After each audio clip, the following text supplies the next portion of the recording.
trail I'd only ever heard people talk about after a couple drinks. Folks called it Jasper Bend.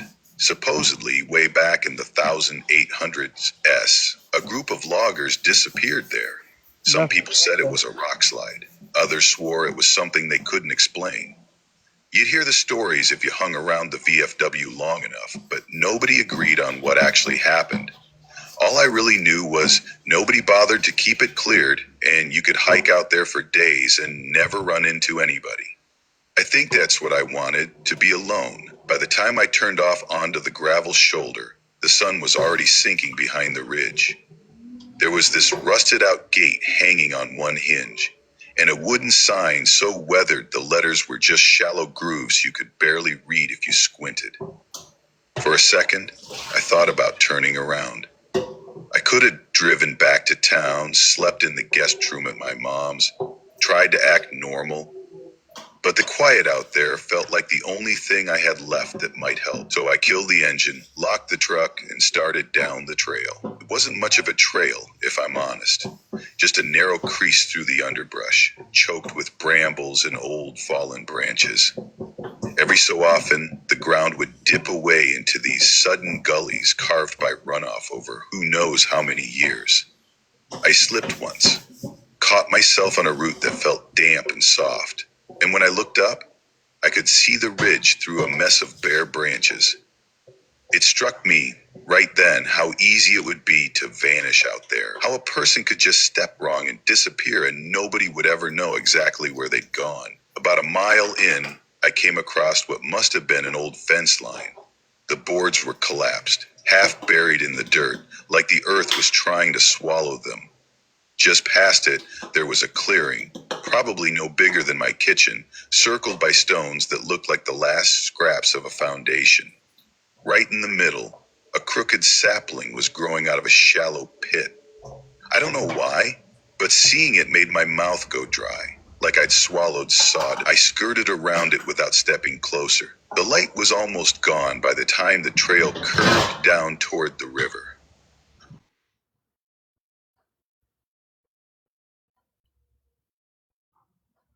That spot under the bluff where the ground seemed dry enough, even if it felt a little too close to the water for comfort.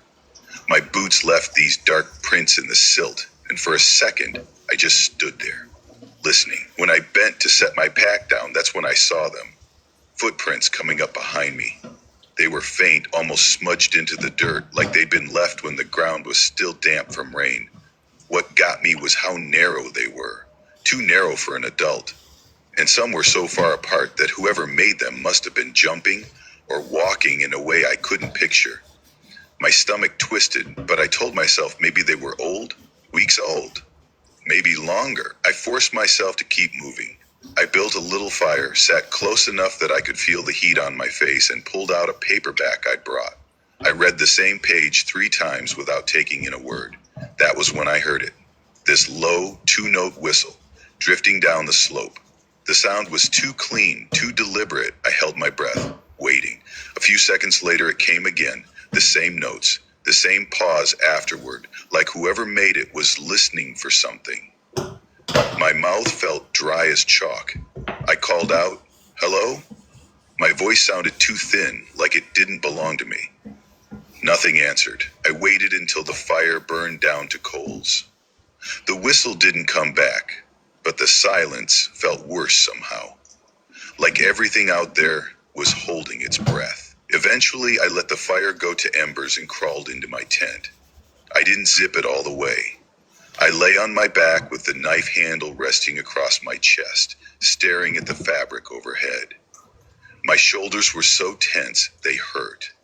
At some point, I must have dozed off. I woke up hours later with my heart hammering so hard it felt like it might bruise my ribs.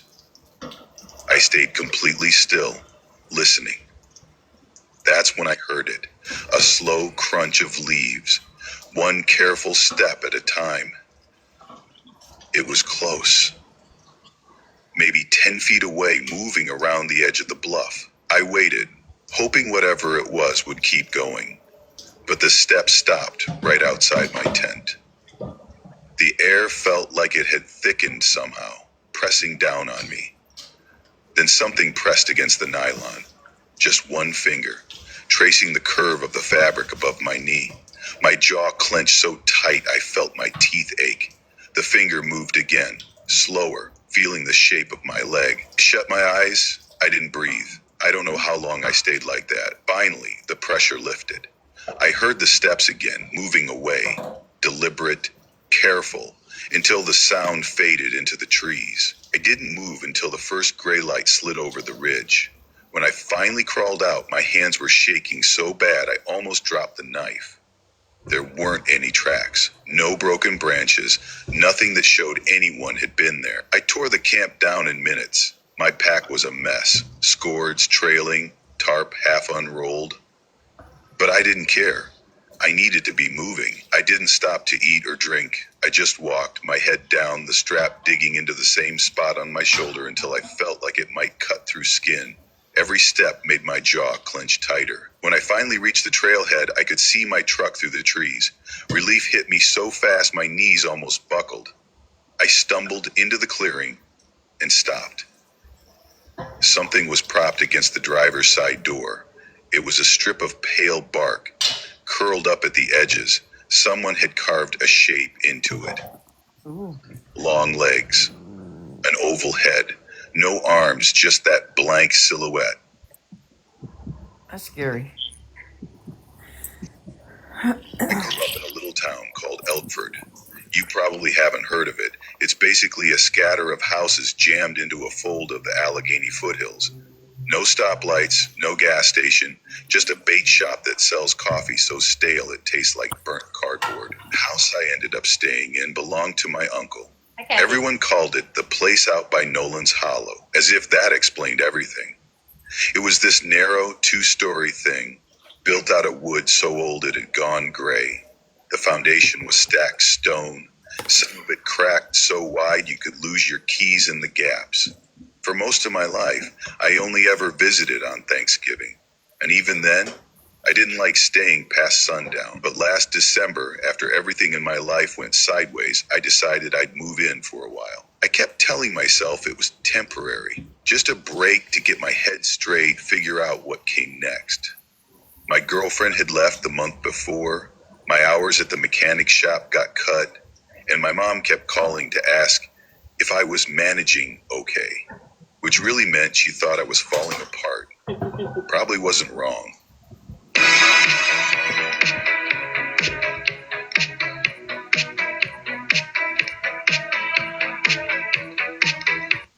So I loaded up my truck with a mattress, a couple boxes of books, some clothes, and drove out there in the middle of a freezing rainstorm. The first few weeks weren't so bad. The days were quiet.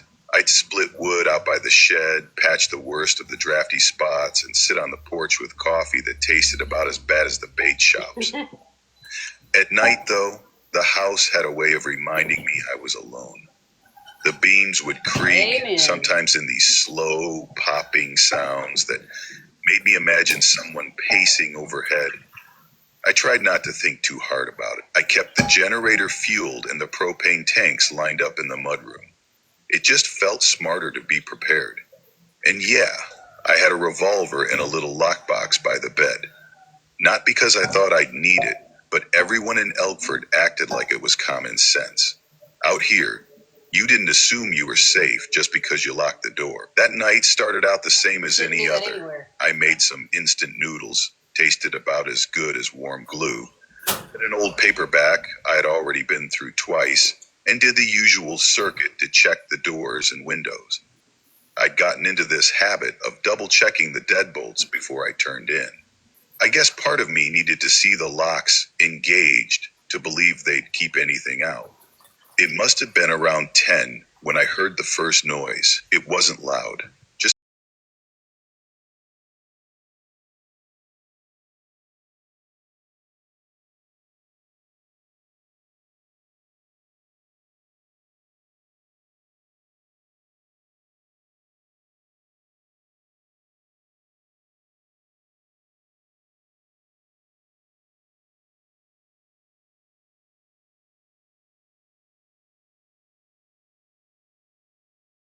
the porch looked empty. The old rocking chair sat perfectly still, not even a twitch. I cracked the door open an inch and a rush of cold air hit me in the face. It smelled damp and a little sour, like wet leaves left to rot. I leaned out just far enough to look left and right. Nothing moved. No footprints. No sign of anyone. I shut the door and locked it again. My shoulders were tight, like I was waiting for something to lunge out of the dark and grab me. I switched off the lamp and sat back down. My eyes adjusted slowly. Shapes emerged. The couch, the stack of firewood, the little glow from the generator light in the kitchen.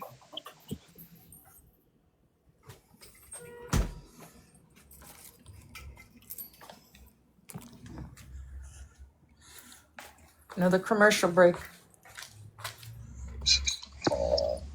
Like whoever was out there didn't feel the need to hurry. I stood so fast the book fell off the table and hit the floor with a smack. I didn't call out, didn't ask who it was. Just walked over, rested my palm flat against the door. The wood was cold, almost wet. Hello? Nothing. Not a shuffle of feet, not even the creak of the porch boards. I leaned into the peephole. The porch was exactly the same, empty. I stepped back, locked the door again for good measure. My heart was beating so hard I felt a little lightheaded, like I just sprinted a mile. I went back to my chair, but this time I picked up the revolver and laid it across my knees. I kept telling myself it was all in my head. This was an old house, alone in the woods. Nothing unusual about creaks and knocks. An hour passed. I didn't move. Eventually, the adrenaline started to wear off. My arms went numb from holding still so long. Part of me started to think it was over, that whatever it was had given up and left. I stood up to stretch my back. My legs felt stiff and clumsy. I thought maybe I'd go upstairs, make sure the windows were locked, and try to get some sleep. That's when I heard it. Footsteps. Upstairs, not just a random creak. Actual footsteps. Slow and steady, moving from the end of the hall to the top of the stairs. I froze. Revolver clutched so tight my knuckles ached. I waited, hoping it would stop, but the steps came again. Heavier this time. Crossing back toward the spare room, turned the lamp on. The circle of light made everything look flat and washed out. My hand went to the lockbox, just out of habit. That's when I saw it was already open. I'd forgotten to close it after cleaning the revolver last week. I checked the cylinder, loaded, and walked over to the base of the stairs. Anyone up there? No reply. I took the first step. It groaned under my weight. The footsteps started again. Back and forth, deliberate, like they wanted me to hear. I climbed to the landing, every step feeling harder than the last. My uncle's old bedroom door was cracked open an inch. I raised the gun. My free hand found the switch on the wall. I flicked it up. Nothing. The bulb had been working that afternoon. I pushed the door open with my shoulder. The room was empty. Bare mattress, empty dresser drawers, the window locked. I backed out slowly, trying not to blink. I closed the door and turned toward my bedroom. That's when I heard it. A whisper coming from the other side of my door. It was this thin, papery voice repeating the same string of words in a language I'd never heard. I inched closer, revolver trembling in my hand. I pressed my ear to the door, felt my pulse hammering against the wood. I took a breath that felt too shallow to do anything and swung the door open. Silence. The room looked exactly the same. My unmade bed, my duffel bag propped against the closet. Then, from the corner of my eye, something moved. A shape slipped along the wall. Tall, thin, wrapped in something that looked like it belonged in the ground. I jerked the revolver up, finger pressing the trigger. But before I could squeeze it, the shape was gone, sliding out the door. I backed up so fast I hit the dresser. I didn't think. I turned and ran down the stairs, out the door, across the yard. My boots skidded on the gravel, but I didn't stop. I kept running until I reached the bend where the trees opened up to the road. I stopped there, bent over, gasping so hard it felt like my ribs might snap. My throat tasted metallic, like blood. I turned back. The house stood there, perfectly still. I waited there until sunrise and never went back. Mic check 1, 2. Mic check 1, 2. Let's go end the show.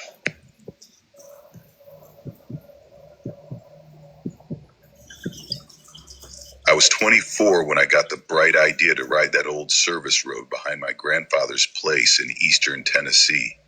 My uncle used to talk about that hollow like it was a stain you couldn't scrub out of the family history. He'd lean back in his chair, pick at the label on his beer, and say things like, "That hollow's older than any grave you'll find around here." Then he'd change the subject, like he'd realized he was about to say too much. I always figured it was superstition, just a way to keep kids from wandering too far into the woods and getting snake bit or lost. I hadn't been back to that house in a long time, not since I was a teenager. When my grandfather died, somebody had to come clean out what was left. It turned out that what was left was a lot. The place looked like it had been trying to sink back into the hillside from the moment he passed. Kudzu was swallowing everything, climbing the porch, curling over the gutters, pushing through the window screens. The old satellite dish was folded in half under the weight of the vines. Even the porch swing had collapsed in on itself like it just gave up. Inside wasn't any better. Every room smelled like a mix of mildew, old newspapers, and that sour egg mouse droppings. It was the kind of smell that gets into your hair and your clothes, so you carry it around even after you leave. I spent the whole day hauling out boxes. Bundles of moth-eaten quilts, stacks of water-warped magazines, jars of who knows what sealed up so long the labels had peeled off. I kept telling myself I was making progress, but every time I turned around, there was another corner crammed full of stuff. By dusk, my shoulders were aching so bad it felt like my arms had turned into lead pipes. I remember standing in the kitchen, just staring at the counter and thinking how much quieter it was without him there. That's when I saw the Polaris keys hanging from a bent nail by the door frame.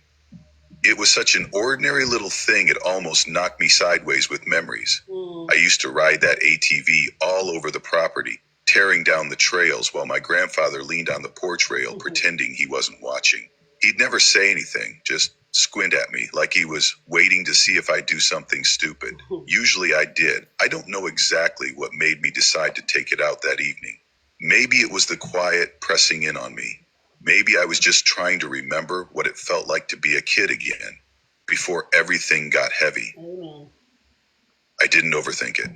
I just grabbed the keys, slung my leg over the seat, and kicked the engine on. I started up the trail behind the barn. It was the same rutted path that had been there since the first time I visited as a little kid. Back then, it had felt endless, like it went all the way to the edge of the world. The first stretch was all cracked pavement, grass creeping in at the sides, the old fence drooping between leaning posts. After about a mile, the pavement turned to hard-packed clay. The ruts were deep enough to jolt my spine every few yards. My teeth actually clicked together once, and I had this sudden, stupid thought that I was going to chip one. I passed this old hunting blind up in a black walnut tree, just a square of gray plywood nailed to the trunk. I remembered it from when I was a kid, but it had definitely gotten worse. The side panels were hanging in tatters, and the ladder was snapped halfway up, splintered in a way that didn't look like rot. More like something big had put its weight on it. I slowed down without meaning to. The hair on my arms prickled up. For a second, I thought about turning back, but I didn't. I told myself it was nothing. Just old wood and too many seasons of rain. I kept going another 15 minutes. The trail dipped into this wide clearing, a shallow bowl in the earth, ringed with black locust trees. 3 trailers sat there in a crooked half circle. They looked like they'd been dragged out there decades ago and abandoned to rust in place. The siding was pitted with holes, the windows punched out, the doors were missing entirely. I remember thinking it looked like a place where nothing good ever happened. The sort of place you'd expect to find a couple of buzzards picking over something they shouldn't. Then I noticed the tire tracks. They were fresh, clear as anything. The dirt was still soft where the tread had pressed in. I killed the engine and sat there for a second, listening to the quiet. It wasn't the normal kind of quiet either. No birds, no insects. Just a hollow stillness that made the hair on the back of my neck stand up. I swung my leg off the ATV. My boots sank into the damp ground. Each step felt like it took too long, like I was wading through something thicker than air. When I reached the nearest trailer, I had to brace one hand on the doorway because my legs were unsteady.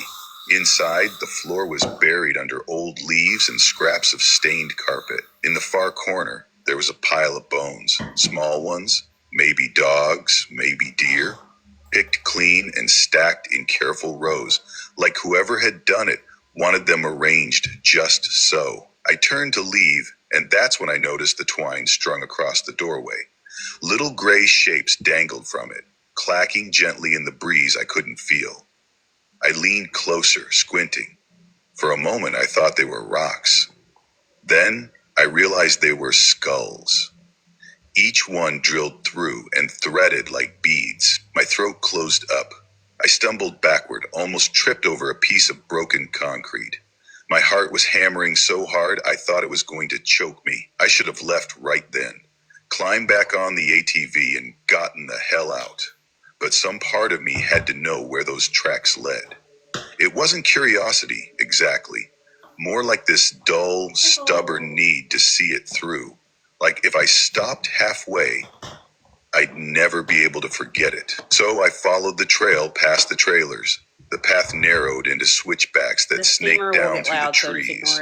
Every so often, there were boards nailed to the trucks, painted with symbols I didn't recognize. Circles slashed with diagonal lines, spirals wrapped around stick figures. Some looked like they'd been drawn with something that dried brown and flaked when the wind hit. I tried not to think about that too hard. I don't know how long I walked. Maybe 20 minutes, maybe an hour. It felt like the sun was slipping away faster than it should have, like time itself was trying to nudge me out of there. The trail leveled into a hollow, so deep it was almost dark. A collapsed stone foundation sagged into the hillside. There was a doorway sunk into the wall, a black hole big enough to walk through if you really wanted to. I edged closer. The smell hit me about 6 feet away, a thick, sweet rot that clung to the back of my throat. I gagged and pulled my shirt over my nose. My flashlight felt heavy in my hand. I clicked it on and aimed the beam inside. In the far corner, a pile of burlap sacks shifted. Just a slow, deliberate movement, like something inside was trying to roll over. I heard a scraping breath, low and wet. My knees went loose. For a second, I thought I was going to fall face first into the doorway. I took one step back. Before I could take another, a hand clamped down on my shoulder. I froze. Every thought just dropped out of my head. When I turned, there was a man standing next to me. He wore a battered canvas hat pulled low over his face. His beard was streaked white. His mouth twisted into this polite, humorless smile. "Don't go in there," he said, like he was giving me directions to the post office. I couldn't move, couldn't answer. He raised one finger to his lips. "You don't belong here. Turn around." Still, I just stood there, my whole body locked up.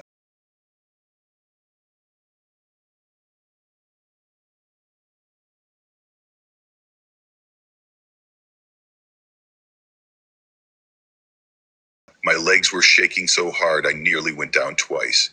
I didn't look back. I knew if I did, I'd see something I'd never be able to scrub out of my mind. I don't know how long it took me to reach the clearing again. The trailers loomed in the dusk, empty. Another commercial break.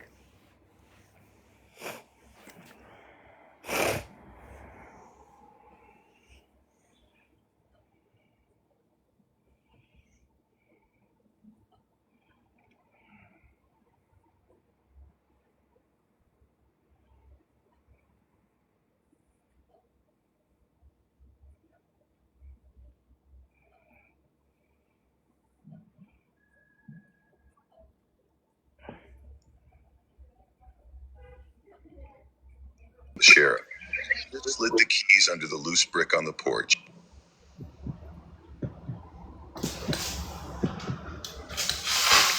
Your patients have a lot on their plate, and remembering a pill every day isn't always easy. That's why there's Twirla. the weekly birth control patch that may be an option for busy women who struggle with a daily pill regimen. Twerla is indicated for use in women of reproductive potential with a BMI less than 30 kilograms per meter squared, for whom a combined hormonal contraceptive is appropriate. Limitations of use. Consider the reduced effectiveness of Twerla in women with a BMI of 25 to 30 before prescribing Twerla. Twerla is contraindicated in women with a BMI of 30 or more. Just a single patch change day once a week that works around her lifestyle. I was 24 when I said yes to helping my cousin clear out her grandfather's cabin. I'd grown up not far from there, but this place was tucked so deep in the Blue Ridge that my phone lost signal a mile before we even turned off the main road. The driveway looked more like an old logging track than something meant for cars, just a pair of ruts in the dirt, choked with weeds and broken branches. You'd never spot it unless you knew exactly where to look. Even as we bumped along, I remember thinking it felt wrong that anyone had ever decided to build a house out there in the first place. Paige, my cousin, had been putting this off for almost a month. Her grandfather had died alone in the kitchen. Nobody realized it until the mail started spilling off the porch in neat little slides. A neighbor finally noticed the stack and called the county. By the time the sheriff broke in, the old man had been gone for days. Maybe longer. Paige kept telling me she wasn't up for going inside by herself. She'd say it on the phone in this brittle voice, like she was afraid I'd think she was being dramatic. I didn't. I understood exactly why she didn't want to set foot in there. When we finally reached the clearing, the cabin looked worse than I'd expected. It leaned hard to one side, like the whole thing was trying to sink into the ground. Half the shingles were missing. A busted porch rail hung by a single nail. I parked behind her Corolla, and for a long minute we just sat there, with the engine ticking as it cooled. Neither of us moved. It was the middle of the afternoon, but the trees pressed in so tight that the click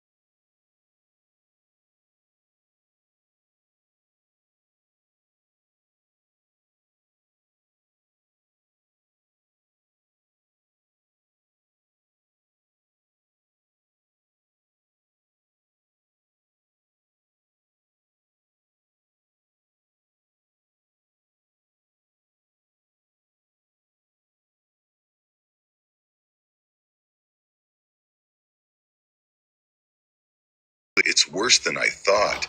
Let's just get it done, I said. We split up without really talking about it. She started on the living room, dropping old mail and papers into trash bags. I walked through to the kitchen. The linoleum was cracked and peeling at the corners, and there, right by the stove, was the dark stain. I didn't look at it longer than I had to. I opened a few cabinets just to be thorough. Inside, I found boxes of cereals so old the cardboard had gone soft, and glass jars full of what might have been preserves once. I didn't touch any of it. In the hallway, I peeked into the bedroom. Shelves lined the walls, crowded with more jars. Some had labels in spidery handwriting: okra, beans, peaches. Most of the contents had collapsed into a grayish mush that made my stomach turn. One jar held a pale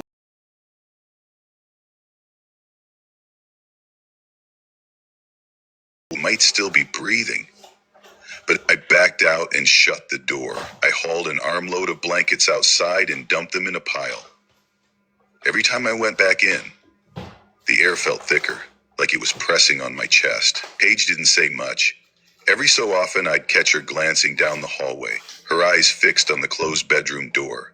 Once, I asked her what she was looking at, and she just shook her head. A couple hours passed like that. We worked in silence. The only sounds, the rustle of trash bags and the occasional creak of floorboards under our feet. When the light started to fade, I looked at my watch and felt my throat tighten. We need to check the cellar before it's dark, I told her. She froze, her hand still buried in a box of papers. "He never let me down there," she said quietly. "He used to tell me it wasn't safe." I tried to keep my voice light, even though it came out strained. "Not safe how?" She just shrugged, but her shoulders were locked up near her ears, like she was bracing for something to hit her. I decided not to push. I went to the back of the kitchen and pulled open the cellar door. The hinges groaned. Cold air spilled up around my ankles. My flashlight beam wavered as I stepped onto the stairs. They were steep and narrow, built out of unfinished boards. My boots left damp prints behind me. About halfway down, the smell hit me, like wet fur mixed with something sour and rotting. I tried to breathe through my mouth. The cellar floor was just packed dirt. My light picked out a big wooden work table, the surface gouged with dozens of shallow cuts.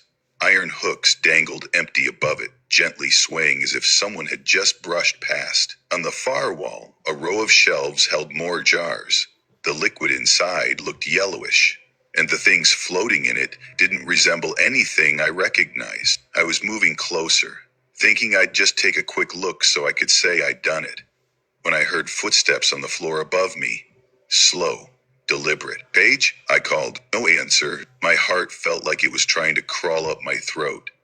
I climbed the stairs fast, 2 at a time. When I reached the top, the door swung shut in my face.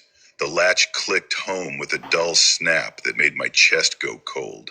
"Hey!" I smacked my palm against the door so hard my skin stung. "Paige, open the door." Her voice came through, muffled and shaky. "Elowen, there's someone outside." My mouth went dry. "What do you mean, someone?" "He's standing in the trees." I pressed my forehead to the wood. "Just open the door, okay? He's watching me." Then I heard her step away. "Paige." "Nothing." I swallowed, trying to keep my hand steady on the flashlight. My beam wobbled across the dirt floor. Behind me, something shifted. I turned, and for a second I thought my brain was playing tricks on me. A shape uncurled itself from behind a stack of burlap sacks. Thin limbs, too long to belong to any animal I knew. One arm stretched out, and the elbow bent the wrong way with a little pop. I backed up until my spine hit the stairs.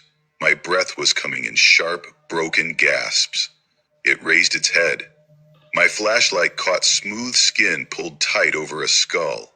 No eyes, no mouth, just blank, pale flesh.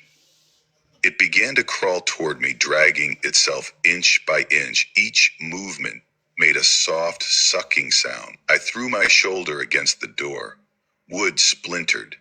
I hit it again and again. On the third slam, it flew open so fast I stumbled into the kitchen. Paige stood by the table, staring past me, her eyes huge. "Where is he?" I gasped. Her voice was flat. "He walked back into the trees." I didn't wait for more. I grabbed her wrist, practically dragging her across the porch. My truck was right where I'd left it. I didn't look over my shoulder until we were halfway down the driveway. Through the windshield, I saw a shape slip between the trees. Tall, thin, moving in a way I couldn't even process. Paige let out one strangled sob and clamped her hand over her mouth. I pressed the gas pedal down hard, gravel spitting out behind the tires. We didn't say another word until we hit pavement.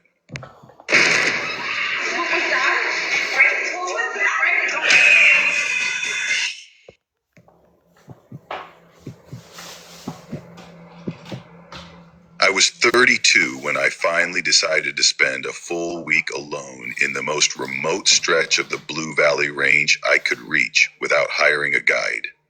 I'd been camping for years, plenty of long weekends, a couple of week-long treks, but something about going completely off-grid kept nagging at me, like it was the only way I'd ever really prove to myself that I could handle absolute solitude. I couldn't quite put that feeling into words, but it settled in my chest and wouldn't leave me alone. I started planning a month ahead.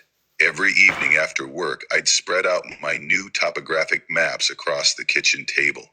I'd run my finger along old forestry roads and look for places with no maintained trails, nothing marked except an occasional stream or an elevation line.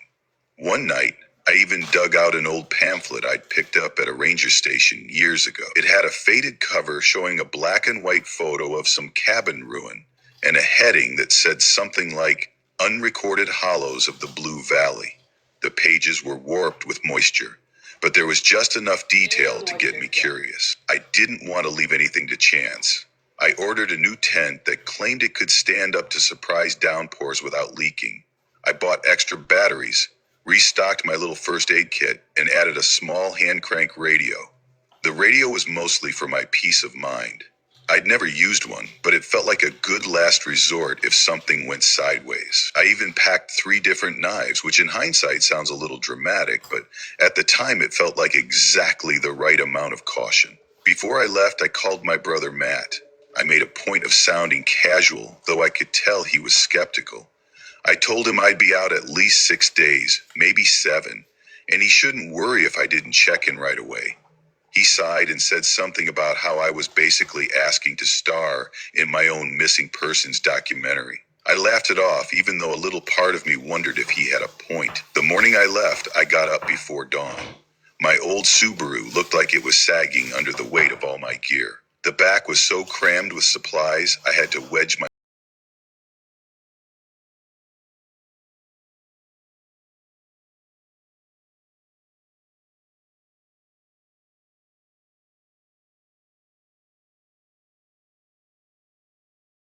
shoulder of the road. No sign, no marker, no helpful arrow. Just an opening in the trees that looked like a deer track no one had walked in decades. I almost turned around right then, but I'd spent too much time preparing to back out over a lack of signage. So I killed the engine, hauled my pack out of the back, and stood there for a moment listening to the quiet. Then I set off. That first day was exactly what I'd hoped for.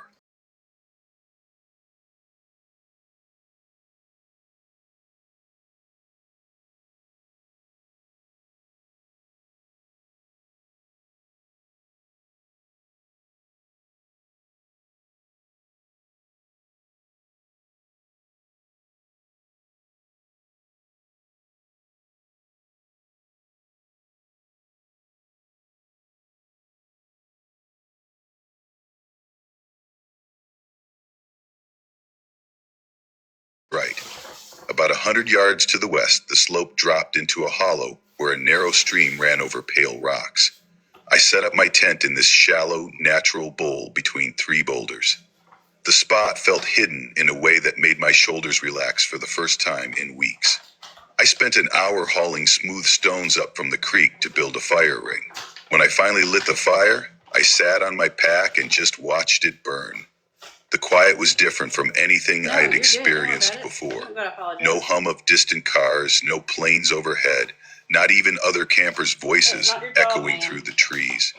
Just the occasional click of a branch dropping somewhere I couldn't see. Dinner was a pouch of freeze-dried stew I'd been putting off trying. It tasted like warm salt, with a few chewy lumps thrown in for variety. Still, it was filling enough that I felt drowsy by the time the sky went dark. I made a few notes in my journal about the route I'd taken and which game trails might be worth exploring later. When I finally crawled into the tent, I rested my hand on the handle of my belt knife. Not because I was scared, at least that's what I told myself, but because it was a habit I'd picked up on solo trips. A little reassurance in the dark. The second morning, I woke up to a thin layer of mist curling low across the ground. It was so pale, it made everything look like it'd been dusted with flour. I brewed coffee that tasted like burnt plastic and walked a slow perimeter around the campsite to get my bearings. The ridge sloped down into a narrow gully that felt like it was inviting me in. I kept telling myself I'd just peek over the rise, but after lunch I decided to follow it properly. I picked my way down almost a mile. The deeper I went, the more certain I was that no one had set foot there in decades. Fallen trees lay across the gully like barricades. Once, I spotted a length of rusted chain half buried in the leaf litter. A little farther on, I found a small pile of bones picked clean. They looked too small to be anything but a raccoon or a fox. I stood there a while, turning my head to listen for movement, but the gully was dead quiet. On the way back, something caught my eye. A patch of fresh-looking dirt off to the right of the trail, turned up in an uneven mound. At first, I thought it might be a burrow, but the hole was too wide and shallow for any animal I could think of. I felt this crawling unease in my neck, but I told myself it was just imagination. I didn't go any closer. That evening, I stayed up later than usual, feeding the fire stick after stick, watching the edges of the clearing for any sign of movement. When the last logs crumbled into a soft bed of embers, I finally crawled into the tent. My eyes burned from staring at the flames too long. I don't know when exactly I woke up. All I remember is the moon was bright enough to paint every branch in silhouette against the nylon. For a moment, I couldn't figure out where I was or why my chest felt so tight. Then I heard it. A voice, low and close, said my name. Not a shout, not a question, just spoken, steady, like whoever it was knew exactly where I was lying. My throat closed up. I tried to swallow, but nothing moved. My ears rang so loudly I thought they'd drown out everything else. The voice didn't come again. Eventually, I convinced myself it had to be a dream. I lay there, eyes wide open, until dawn began to creep through the trees. When the light finally came, I unzipped the tent in short jerks, expecting to see footprints or some sign I wasn't alone. Nothing was out of place.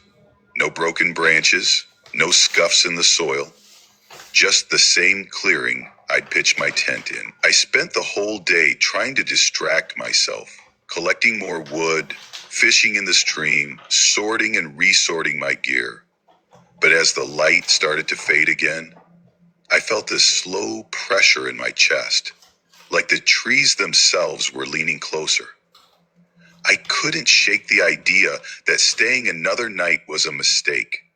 That evening, I made the fire larger than before. I dragged every dry branch I could find into a pile and fed the flames until they were throwing light halfway up the boulders behind me. I settled against one of those boulders with my knees drawn up, thinking if I stayed awake, maybe I'd feel in control. It was a nice theory. At some point, I must have nodded off. I woke to the embers fading to dull red, the cold pressing through my jacket. For a few seconds, I thought maybe the night would pass without incident. Then, behind the boulder, I heard breathing, slow, steady, deliberate, like whoever it was didn't care if I heard them as long as I didn't turn around. My hands started to tremble so badly, I almost dropped the flashlight. If you have tried multiple oral antidepressants, I sat there, paralyzed, staring at the fire's last glow. My legs went numb from not moving. I couldn't bring myself to look over my shoulder. The breathing didn't change. It never sped up. It never slowed down. Just stayed exactly the same until the first gray light came through the trees. When it finally stopped, I felt like I'd been hollowed out. I stood on legs that barely worked and broke camp in record time. My back was a tangle of straps and half-zipped pockets. I didn't care. I just needed to be moving. I hiked hard, barely pausing to drink water. Every time I glanced behind me, I was sure I'd see someone stepping into view. The trail felt narrower, like the trees were pressing in. My breath came in short gasps I couldn't control. About a mile from the trailhead, I stopped so fast, my boots slipped in the damp leaves. In the middle of the trail was a single boot print, bigger than mine by at least 2 sizes, pressed deep into the soft earth. No other prints led up to it. None led away. I didn't take a picture. I didn't study it. I just started running. When I reached my car, I locked the doors before I even set my pack in the passenger seat. My hands were shaking so badly I dropped the keys twice before I got them into the ignition. I didn't look back until I'd driven 10 miles, until the trees thinned out into pasture land. That was the last time I ever camped alone.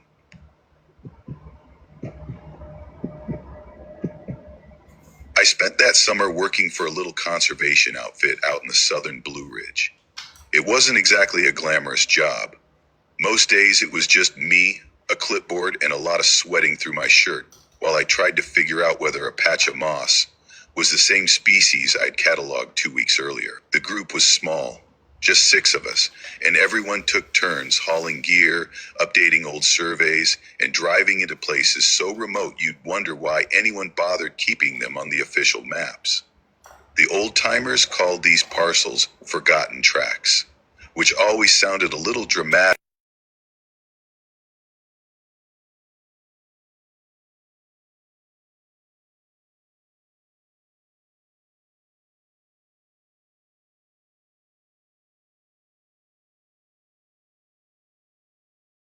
Time the sun hit it. My supervisor, Elena, handed me the file and said something like, "Good luck, this one's a black hole." She wasn't joking. Half the papers inside were copies of copies, blurry and half illegible. The last field report was from 1978. Some guy named Brooks had typed it up, and it was basically just a list of trees, rough counts of native plants, and this single line tacked on at the end: "Old dwelling remains. Advise caution." That was it. No explanation, no follow-up. I remember thinking maybe he'd just been spooked by a raccoon or a bear den. I wish that's all it had been. I signed out a GPS unit, one of those clunky gray models that loses signal if you so much as sneeze, and grabbed a fresh stack of survey sheets. Then I loaded my pack into the truck and set out. The road out there was the worst I'd ever driven. The gravel thinned the farther I went until it was just a pair of ruts packed into clay.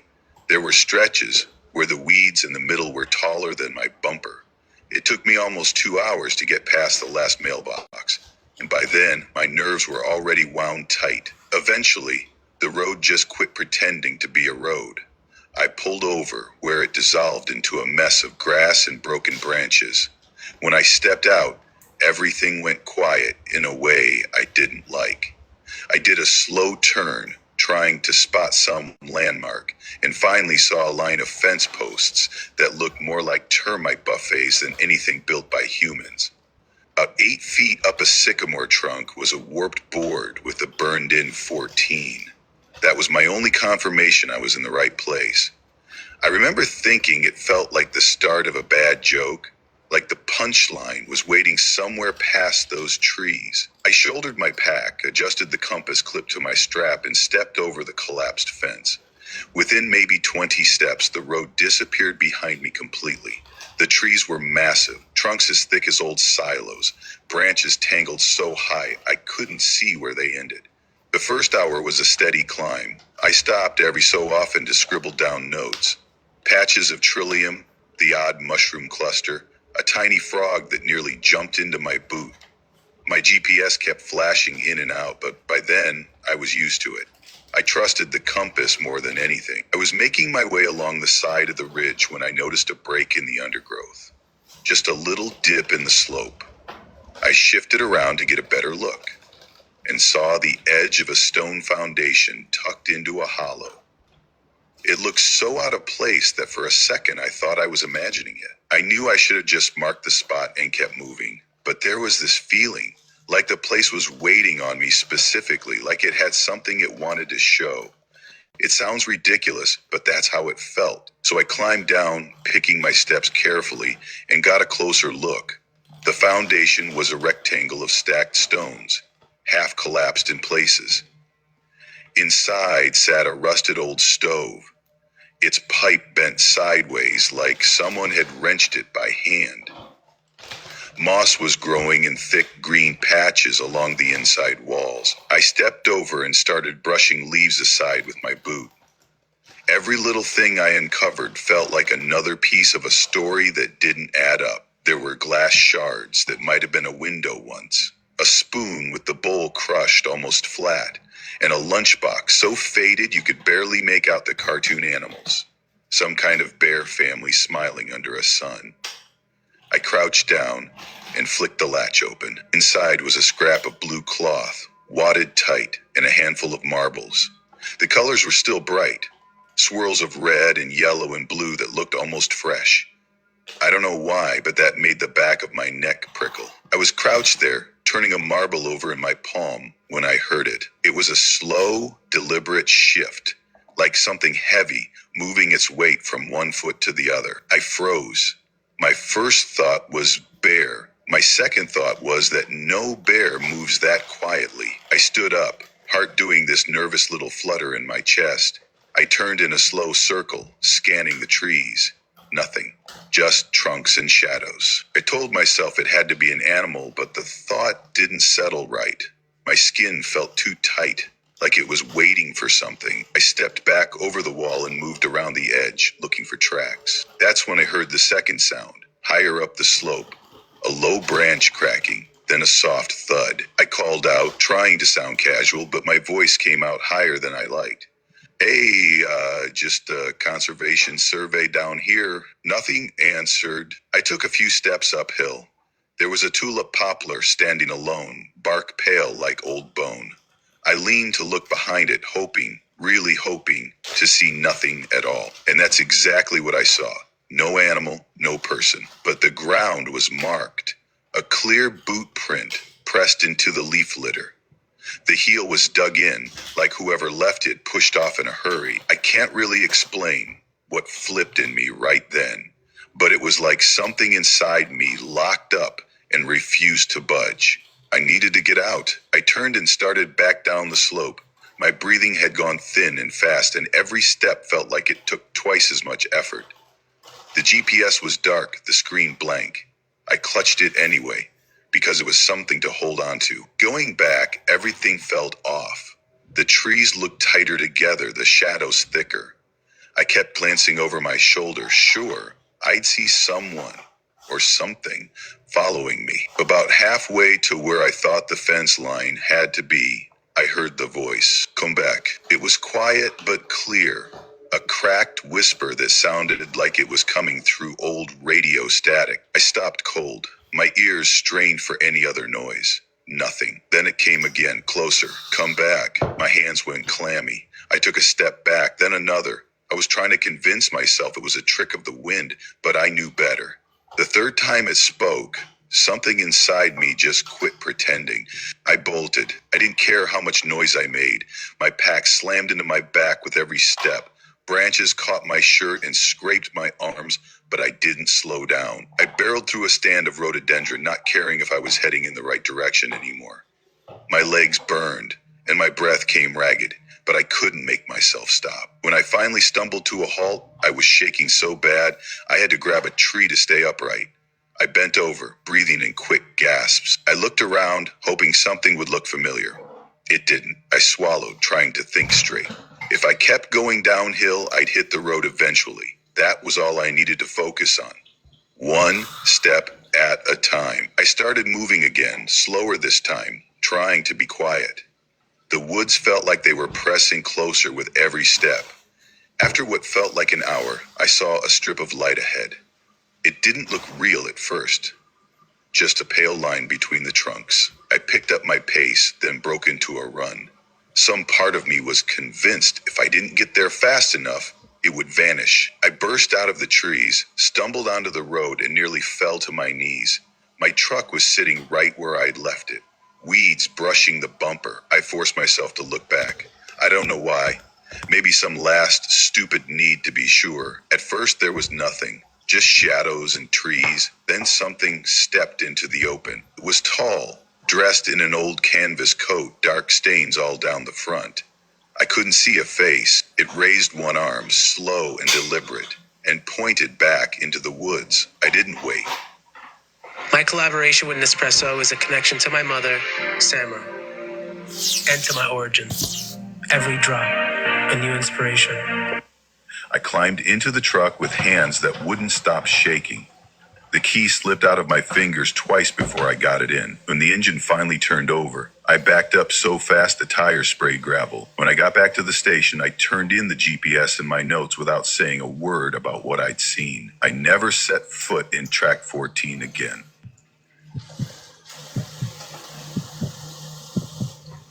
I was 23 when I somehow convinced myself it was a good idea to help my uncle clean out an old hunting cabin he'd inherited way out near the Tennessee-North Carolina line. He'd been sick for months and couldn't make the trip himself, so he called me up one evening and said it would be easy. Just drive out there, pack up a few boxes, bring back anything that looked worth keeping. He didn't mention how far gone the place was, or that the road would turn into something you wouldn't even call a road by the end, or that I'd be on my own for hours with no cell signal, no neighbors, no anything.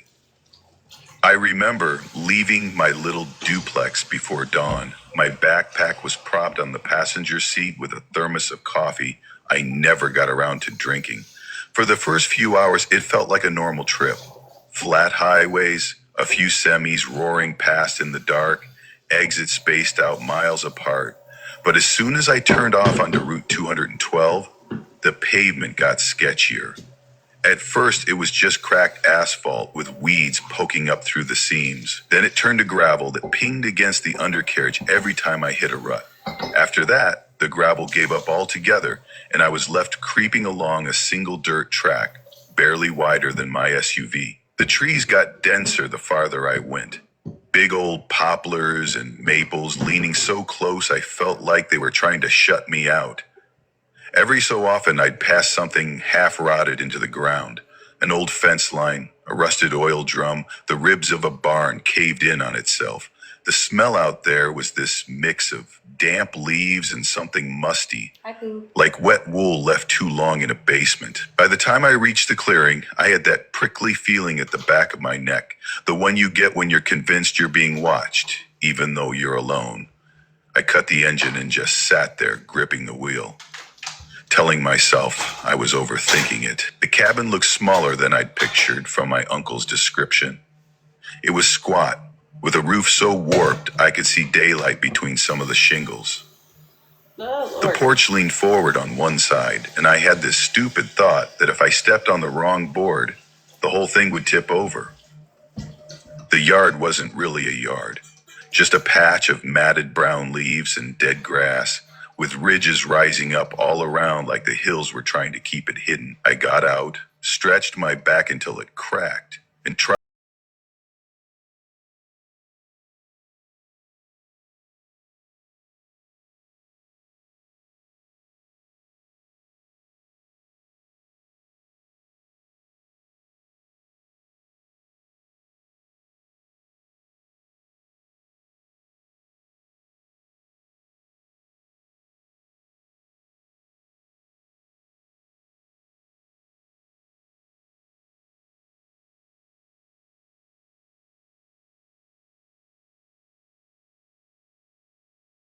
the glass, throwing a pale glow across a cramped kitchen. The linoleum was cracked all over, and there were these dark stains on the walls that looked too old to be water damage. I tried not to look too hard. I figured the faster I worked, the sooner I could leave. I started with the cabinets. Most were empty, aside from mouse droppings and a couple rusted cans so old the labels had peeled off. Every time I reached into a shelf, dust puffed into my face and stuck in my nose. I found a set of mismatched plates my uncle wanted, plus some heavy mugs that still had a faint brown ring where someone had left coffee to dry. I packed everything in a box and set it by the door. The place was so quiet. Every creak of the floor felt like someone stepping up behind me. I kept glancing over my shoulder, half expecting to see a face in the doorway. At one point, I brushed against a curtain, and the fabric was damp under my fingers. I wiped my hand on my jeans and tried to focus on what I was doing. After about 2 hours of sorting through cabinets and drawers, I felt like my head was stuffed with cotton. My back hurt from hunching, and the lantern's little pool of light made everything outside it look darker. I figured I could use a minute to clear my head, so I stepped out onto the porch. That's when I noticed the wire. It ran between two trees, maybe 20 feet out. At first, I thought it was just an old clothesline, but when I looked closer, I saw the little bones. They were bleached white, each one tied to the wire with strips of cloth. The bones were so small I had to squint to guess what they came from. Rabbit, maybe? Or something even smaller? They hung there in a neat line, swaying a little in the breeze I couldn't feel. I walked over, telling myself I was just curious. The cloth had symbols drawn in dark ink, plain shape. Shoot, okay. Maybe some music, because that one was long.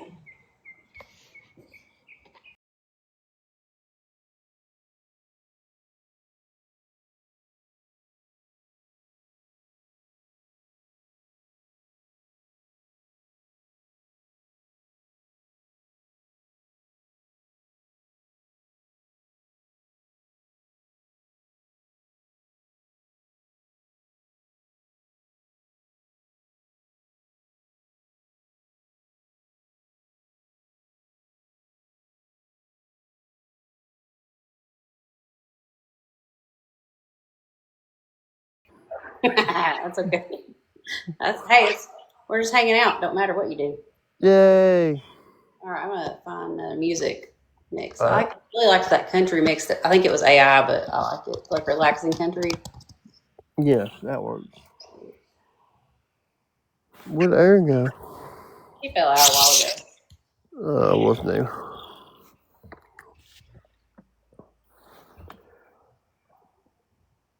I didn't even know I was even asleep till you said my name. Don't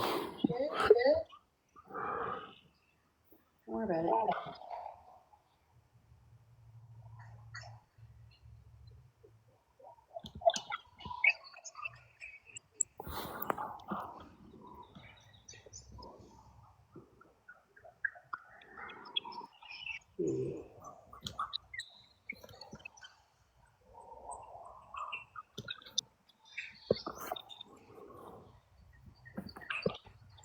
Anybody calling me still?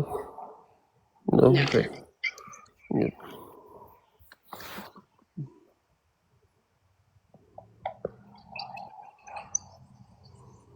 Here it is. Faint headlights on a lonesome street. Soft wind hums a worn out beat. Moonlight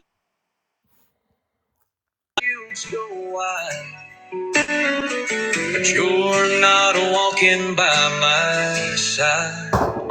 Every mile, every sign brings me back to what was mine. Love still lingers in the air, but I turn. You're not. Oh, you're good. You're fine.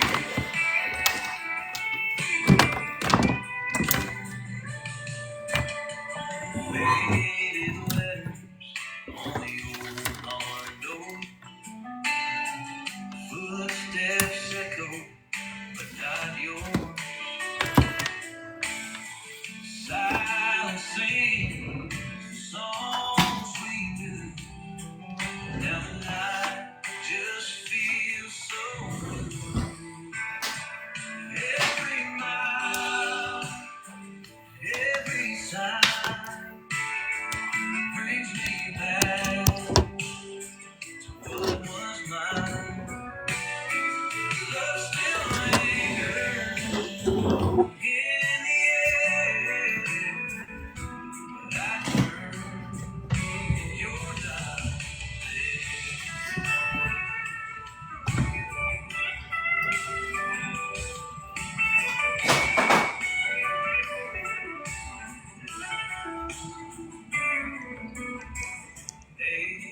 Time will keep staying. I won't chase what's lost in spring. But tonight, beneath the midnight sky, I still whisper your goodbye.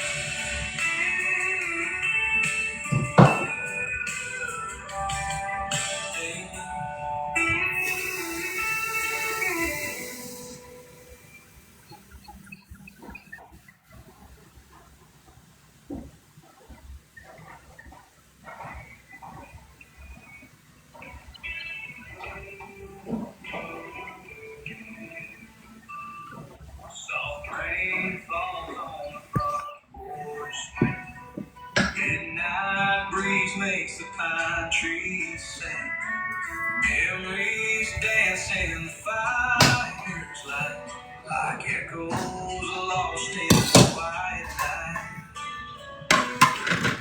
Winds may change, rivers may run, but I still wait for what's undone. Every sunset, every spark still keeps your name inside my heart. Blueprints faded in the red clay dust. Two hearts once strong now turn to dust. You took the road, left me behind. Now I chase ghosts in the Georgia. Winds may change, rivers may run, but I still wait for what's undone. Every sunset, every spark still keeps your name inside my heart.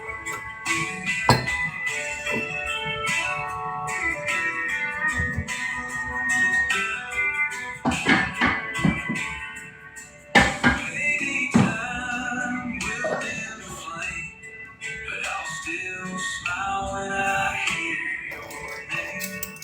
So then I'll stand where we once lay, watching fire What are you turn. doing, Andy? What? What are you doing? Huh? What are you doing? Playing music, cleaning? Oh, what's for supper?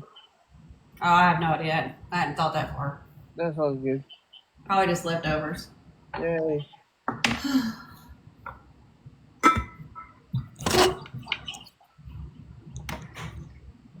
Okay, what do you think about music? Hmm? Music.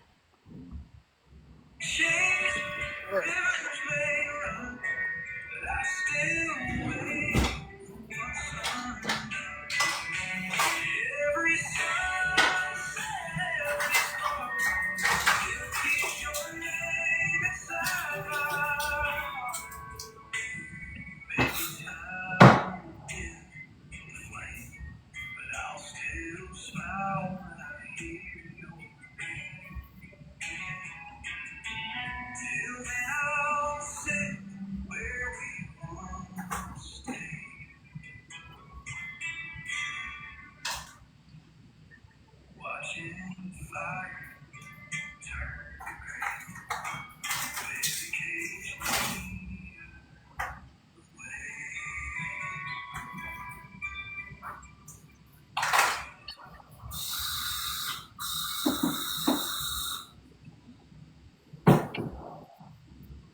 My experience, individual experience, may vary. My COPD during the began this year, I was experiencing shortness of breath. I took a shower. I don't know, was that hot water or whatever. This is weird. I've never experienced this, but eventually it started getting worse. It was kind of scaring me. So when I went to my regular primary care doctor, he suggested that I go for chest x-ray. I got the results back and it was normal. But on the bottom it said possible COPD. And I was like, wow. Cigarettes smoking me on.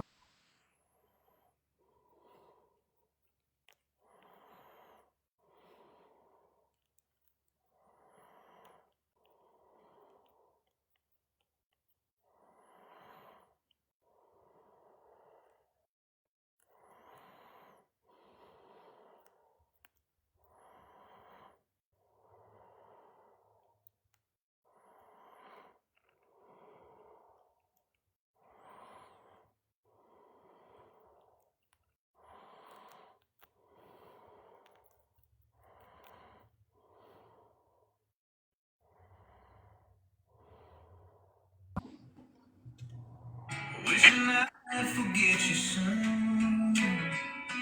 Barstool blues and heartache high. Still can't drown that last goodbye. Every step, every song feels like you ain't been gone too long.